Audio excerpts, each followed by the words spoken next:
ISKCON মন্দিরে আজকে লোকনাথ মন্দিরে আজকে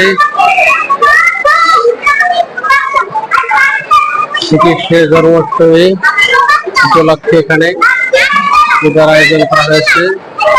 সবাই আমরা এখানে আসছি পূজার আয়োজনে। এটা হচ্ছে লোকনাথ মন্দির, ঢাকার প্রাণ কেন্দ্রে লোকনাথ মন্দির। সুন্দর একটা আছে মন্দির, আপনারা এখানে আসতে পারেন। এখানে সুন্দর পরিবেশ, সুন্দর সংগঠনের জন্য সুন্দর একটা পরিবেশ। এখানে আপনারা এসে পূজা দেখতে পারেন। এখানে রাত্রে থাকার জন্য ব্যবস্থা করা আছে, এখানে রাত্রে আপনারা থাকতে পারবেন। আপনারা দেখতে পাচ্ছেন রাত্রে থাকার জন্য ব্যবস্থা করা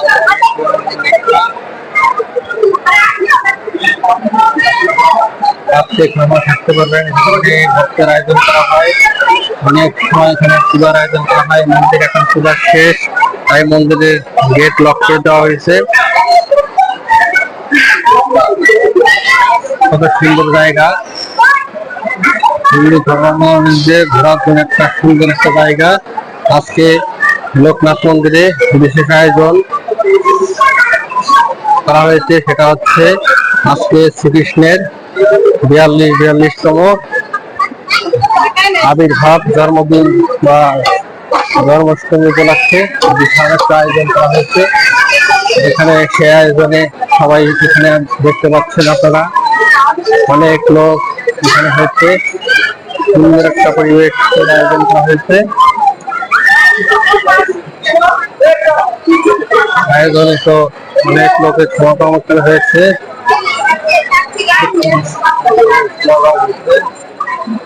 সুন্দর একটা আয়োজন এখানে করা হচ্ছে।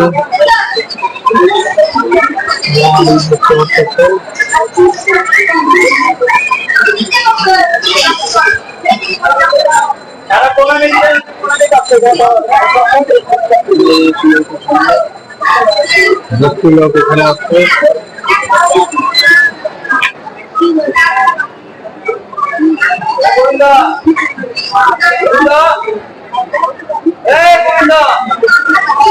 শ্রীকৃষ্ণের জন্মাষ্টমী আজকে সেই উপলক্ষে এখানে আয়োজন করা হয়েছে।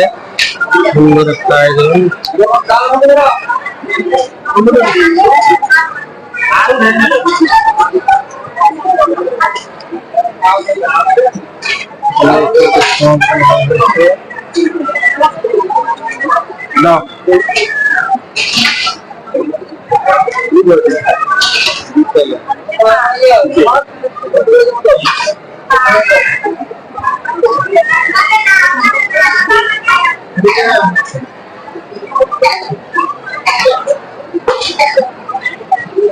ভগবান শ্রীকৃষ্ণের আবির্ভাব।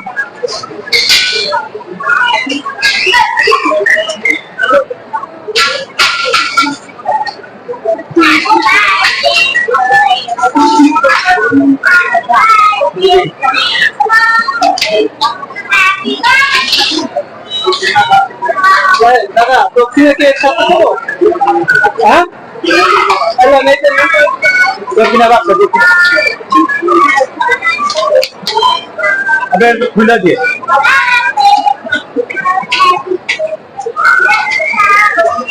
শ্রীকৃষ্ণের আবির্ভাব মহাজন্মাষ্টমী। ভগবান শ্রীকৃষ্ণ আজকের এই দিনে পৃথিবীতে আবির্ভাব হয়েছিলেন দুষ্টের দমন সিস্টেম পালন করার জন্য। ভগবান শ্রীকৃষ্ণ আবির্ভূত হয়েছিলেন। ভগবান শ্রীকৃষ্ণের আবির্ভাব জন্মাষ্টমী।